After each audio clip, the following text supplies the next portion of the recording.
Eu digo lá no Sem Barganhas com Deus que a teologia moral de causa e efeito é a teologia da Terra, é a teologia de todas as religiões do planeta.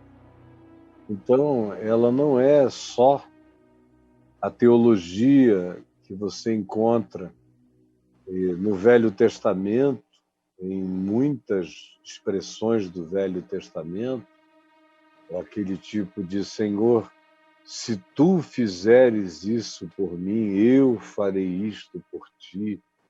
A barganha, a troca, que a gente vê em tantas ocasiões ainda no primitivismo da fé, é em Jesus que os últimos traços disso acabam. Em Jesus não há isso. Não há promessas, não há votos, ao contrário, ele proíbe a gente de jurar, de prometer, de fazer voto acerca disso, daquilo ou de qualquer coisa. Em Jesus é sim quando é sim, é não quando é não, e a palavra que comove o coração de Deus, dos céus, da terra e de todas as dimensões é a palavra da fé, dita com sinceridade e praticada com verdade. E é isso que a gente encontra em Jesus. Mas em tudo mais, seja no Velho Testamento, seja no cristianismo, o cristianismo reinstituiu os votos, as promessas, as barganhas, tudo isso, e colocou no dinheiro, foi ganhando um papel central nisso tudo. Já não são mais os sacrifícios como na primitividade, na imolação de animais, cada vez mais que moedas circularam e dinheiro, assim identificado como recurso monetário de troca, foi crescendo e sendo instituído, a igreja foi, o cristianismo, foi se servindo de dinheiro como sendo o elemento do sacrifício a Deus, da barganha, da teologia moral de causa e efeito, que é anterior àquilo que você tenha para dar. A teologia moral de causa e efeito diz que se eu me comportar de um determinado modo, Deus é obrigado a me proteger de tudo e é obrigado a fazer recair sobre mim todas as graças e bênçãos que existam para serem derramadas sobre a minha vida. Porque eu tenho me comportado de tal modo que Deus é obrigado a fazer isso por mim. E aí isso cria uma série de coisas, mas antes de eu dizer o que essas séries de coisas que são criadas a partir da teologia moral de causa e efeito, eu quero me estender um pouco mais dizendo que ela é a teologia da terra inteira, de todas as religiões funcionam a partir disso, a partir da troca e da barganha, que pode ser mediante a piedade do comportamento, ou a ritualização da vida. O indivíduo diz, não, porque eu cumpro os ritos, porque eu faço as obrigações, porque eu arreio as demandas, então a divindade ou as divindades estão obrigadas de maneira vinculada a me abençoarem, ou a me prosperarem, ou a me darem a vitória, ou a esmagarem os meus inimigos e a me exaltarem como aquele que está sobre a cabeça dos meus inimigos. É isso em qualquer lugar do planeta. Se você for uma tribo africana, é assim. Se você for a qualquer que seja o grupo piedoso islâmico, ou não piedoso, até mesmo entre os que promovem os terrorismos mais horrorosos e você encontra a mesma base da teologia moral de causa e efeito. O indivíduo suicida, o homem-bomba, ele crê nisso, que por aquele ato tão grotesco, mas, segundo ele, para eliminar os inimigos do Deus dele, Deus o recompensará colocando no Jardim das Maravilhas, segundo a concepção religiosa deles. Tem alguns grupos que são menos assim, mas todos são assim. Se você vai ao taoísmo, é menos grotesco, é mais sutil, mas o elemento da troca está presente lá. Se você for ao budismo, é bem mais sutil, mas existem elementos de troca ainda presentes lá.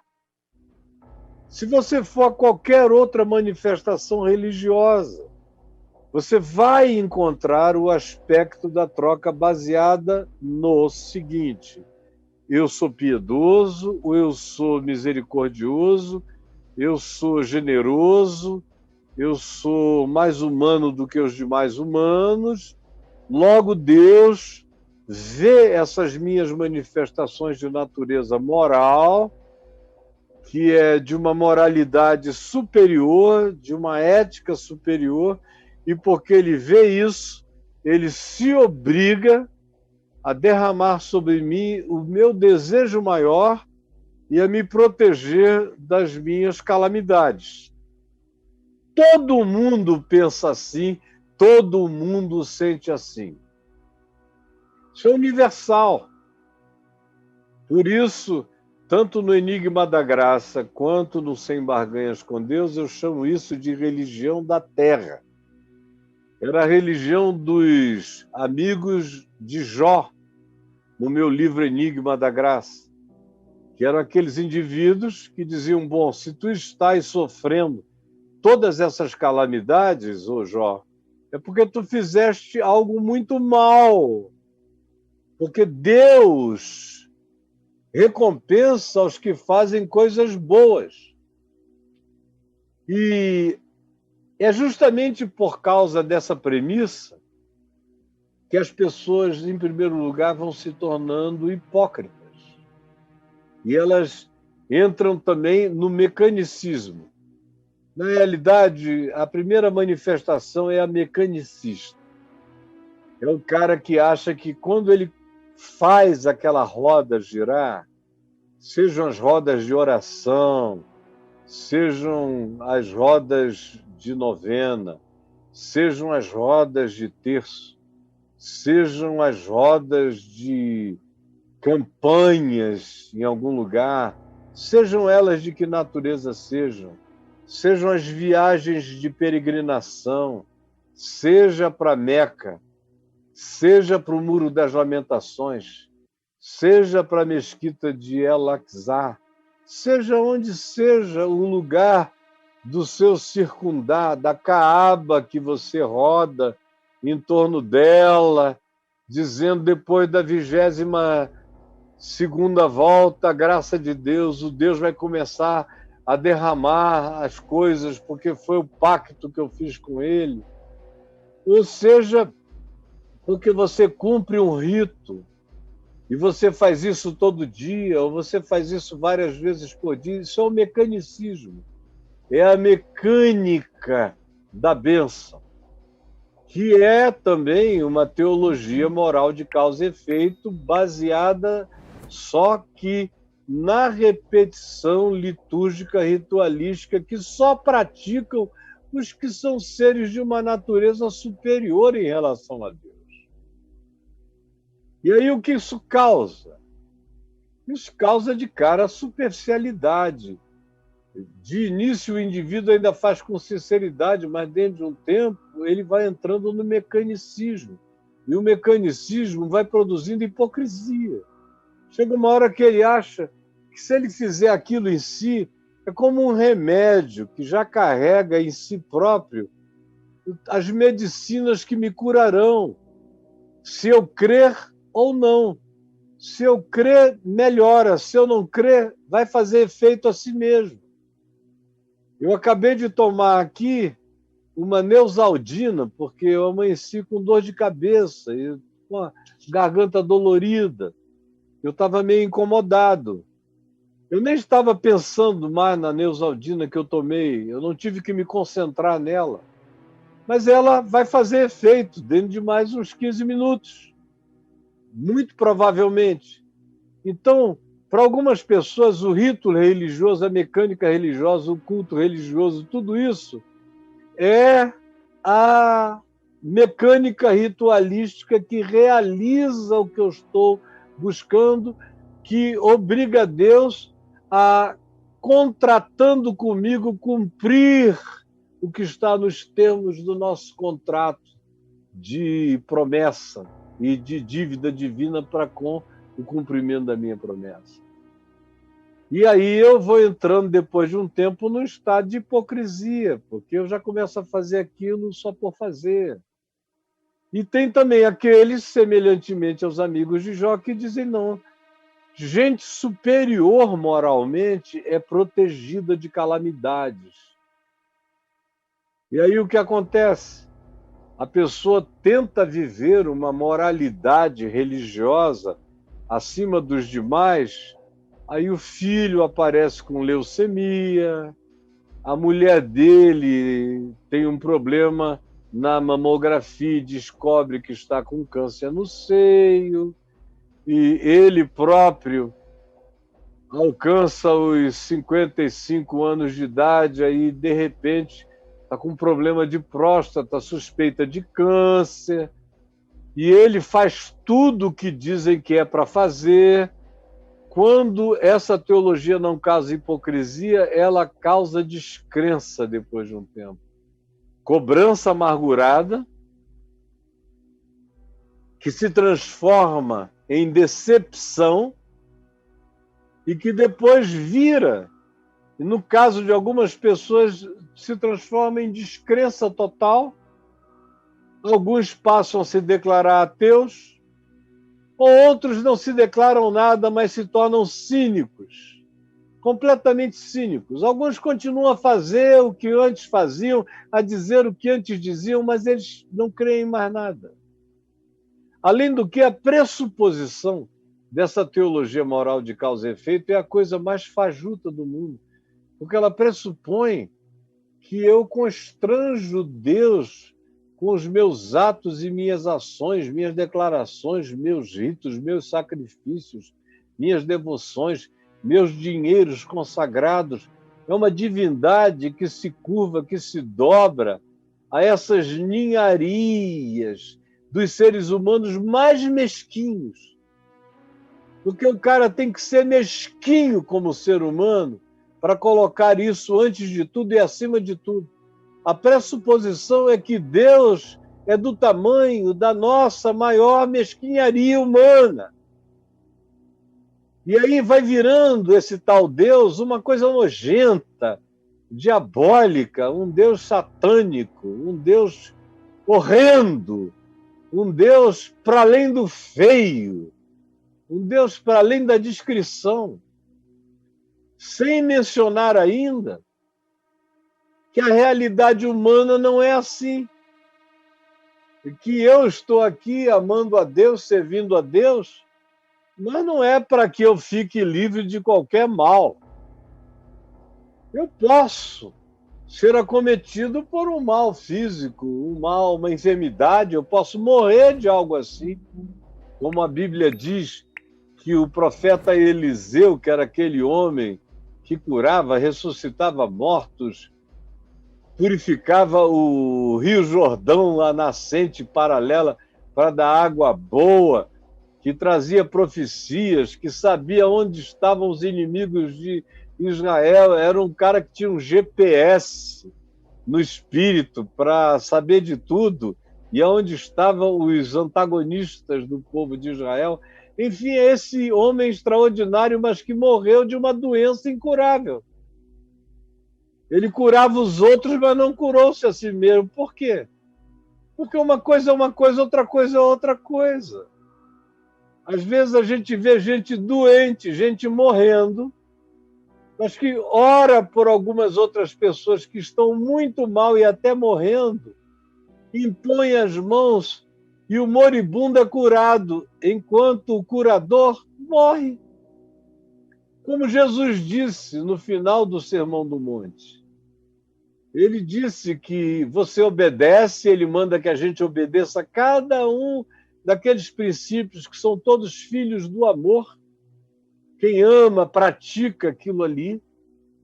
São todas expressões do amor ditas de um outro modo, mas amor é tudo aquilo que você encontra em Mateus 5 até o fim do capítulo 7. Aquilo tudo é o amor de Deus a ser praticado. E Jesus disse que mesmo você praticando tudo aquilo, as tempestades da vida, as intempéries, podem vir e açoitar e assolar a gente, tanto quanto podem assolar aquele que vive o oposto de tudo aquilo. Mas não há acepção de pessoas, como diz o livro de Eclesiastes. Eu vi o ímpio, lá descrito assim, ou o insensato, ser visitado pela calamidade, tanto quanto eu vi a mesma coisa acontecer com o homem sábio. Ou seja, nós somos chamados, de fato, na Escritura, a amarmos a Deus por nada e a servirmos a Deus por nada e andarmos pela fé, porque não há nenhum pressuposto na Escritura, nem na realidade humana, muito menos no ensino de Jesus, que pare a teologia moral de causa e efeito em qualquer dos seus aspectos, seja da prática moral supremacista, ou seja, na prática da religiosidade, da suposta obediência que constrange Deus a fazer aquilo que a gente quer que ele faça, o que é a mesma coisa. Isso só produz uma quantidade enorme de cínicos na Terra, de hipócritas na Terra, de gente que depois de um tempo não crê mais em nada, quando Jesus está nos chamando o tempo todo a obedecê-lo por nada. A obedecê-lo porque a gente vê que aquilo é a verdade, que aquele modo de vida é o único modo humanamente maravilhoso, que aquele projeto de existência é o mais fascinante projeto de vida, que é o caminho do amor, que é o caminho da compaixão, que é o caminho da tolerância, que é o caminho da misericórdia, que é o caminho do perdão, que é o caminho da não vingança, que é o caminho da purificação dos pensamentos no nosso coração, que é o caminho da purificação das nossas emoções e sentimentos. Eu faço isso por mim. Deus não fica maior quando eu melhoro, e Deus não piora quando eu pioro. Deus é absoluto. Eu é que melhoro quando melhoro e pioro quando pioro, mas eu não melhoro para ter nada da parte de Deus, e não pioro porque eu esteja zangado com Ele. Eu vivo não pela teologia moral de causa e efeito. O chamado de Jesus é para que a gente viva sob a graça, que é a vida de fé. Eu não tenho barganha nenhuma. Qualquer coisa pode me acontecer, mas eu não vou perder a fé por coisa alguma. Eu sei que Deus é Deus, eu sei que eu sou dele, eu sou Deus, eu sou dele com duas pernas ou sem nenhuma, eu sou dele enxergando ou ficando cego, eu sou dele com força ou com fraqueza, eu sou dele na abastança ou eu sou dele na escassez, eu sou dele. Eu tudo posso suportar nessa existência porque Ele vive em mim, Ele me fortalece.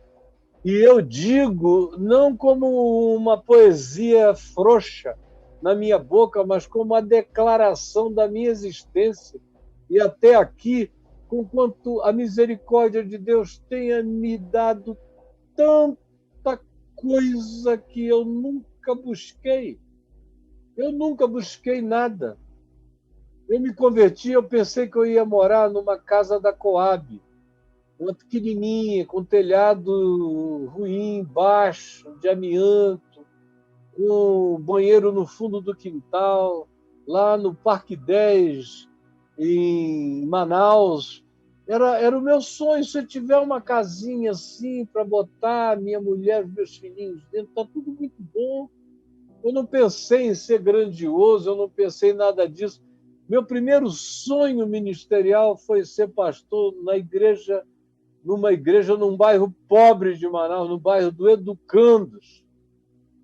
Depois é que as pessoas começaram a me ver pregar, eu já estava pregando na TV, todo mundo começou a dizer, rapaz, você tem que pregar mais, você tem que ir, mas não era algo a respeito do que eu sonhava. Eu também nunca tive sonhos mundiais, todo mundo me dizia que eu podia ser o que eu quisesse no mundo cristão, na terra. Quem me dizia isso eram os meus amigos americanos, ingleses, alemães, e eu nunca quis mudar para lá, eu nunca quis nada disso, eu nunca quis, as oportunidades estavam diante de mim, eu não busquei, mas eu, sem buscar, sempre tive o bastante para comer, beber, para guardar minha família. Não sem dores, não sem mortes, não sem sepultamentos, não sem tristezas, não sem humilhações, não sem ódios, não sem invejas, não sem nada disso, mas tanto faz.